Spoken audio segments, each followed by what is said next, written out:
সিমের বিচি দিয়ে মুরগির মাংস আজকে তোমাদেরকে রান্না করে দেখাবো। এই রান্নাটা যেমন দেখতে সুন্দর তেমনি খেতেও দুর্দান্ত। আর তোমরা কে কে দেশি মুরগি দিয়ে সিমের বিচি পছন্দ করো সেটা অবশ্যই কমেন্ট করে জানিয়ে যাবে। হ্যালো এভরিওয়ান, আসসালামু আলাইকুম। শুরু করে দিলাম আমার সিমের বিচি রান্না। প্রথমে কিন্তু আমি প্যানটা বসিয়ে তেলটা গরম করে তারপর গরম মশলা পেঁয়াজ কুচি একসাথে ভেজে নিয়েছিলাম। তারপর পেঁয়াজটা ব্রাউন কালার হয়ে আসলে এর মাঝে আমি দিয়ে দিচ্ছি আদা রসুন বাটা। আমি একসাথেই ব্লেন্ডারে ব্লেন্ড করে নিয়েছিলাম। তার জন্য আমি আমার পরিমাপ মতো আদা রসুন বাটাটা দিয়ে ভেজে নিয়েছিলাম কিছুক্ষণ, যেন আদা রসুন যে কাঁচা একটা ঘ্রাণ থাকে সেটা চলে যায়। তারপরে এই তো এক এক করে সব গুঁড়া মশলা দিয়ে দিচ্ছি। গুঁড়া মশলার মধ্যে ছিল হলুদ, ধনিয়া, জিরে, তারপর ছিল লাল মরিচের গুঁড়া। তো সবগুলো একসাথে দিয়ে দেওয়ার পর আমি আবারও ভালোভাবে একটু মিশিয়ে নিচ্ছি। মিশিয়ে নেওয়ার পর আমি এখানে অল্প একটু পানি দিয়ে দেবো, যেন মশলাটা পুড়ে না যায় বা নিচ দিয়ে লেগে না যায়। এই তো পানিটা দিয়ে আমি আবারও একটু নেড়ে দিলাম। এখন দিয়ে দিলাম মুরগির মাংসটা। আগেই আমি এটা কেটে ধুয়ে পরিষ্কার করে রেখেছিলাম। এখন মশলাটা কষানো হয়ে গেলে আমি এর মাঝে দিয়ে দিয়েছিলাম মাংসগুলা। এর মাঝে আমি কিছুটা আলুও দিয়ে দিলাম। আলু দিয়ে আজকে সিমের বিচি তারপর মুরগির মাংসটা রান্না করা হবে। এই তো এখন আমি এটাকে 5 থেকে 10 মিনিটের মতন ঢাকনা দিয়ে ডেকে ভালোভাবে কষিয়ে নেব। যখন উপর দিয়ে তেলটা বেশি উঠবে এরপরে আমি দিয়ে দিব সিমের বিচিগুলা।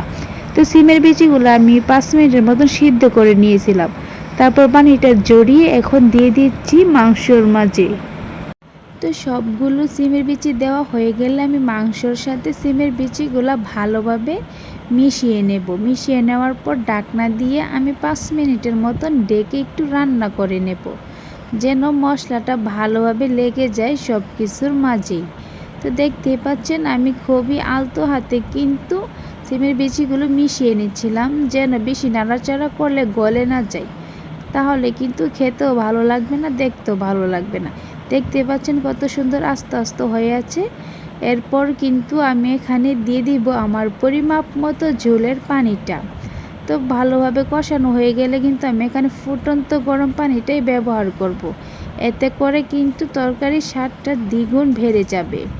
তো আমি যে কোনো মাংসের ক্ষেত্রে কিন্তু ফুটন্ত গরম পানিটাই ব্যবহার করি।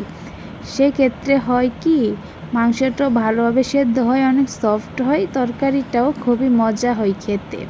তো এই তো আমি এখানে পরিমাপ মতো ঝোলের পানি দিয়ে আমি আবারও ঢাকনা দিয়ে বেশ কিছুক্ষণ ডেকে রান্না করে নেব।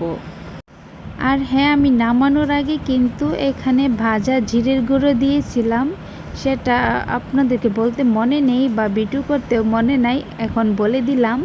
তো দেখতেই পাচ্ছেন আমার রান্নাটা প্রায় শেষ হয়ে গেছে। এখন আমি এটাকে চুলা থেকে নামিয়ে নেব।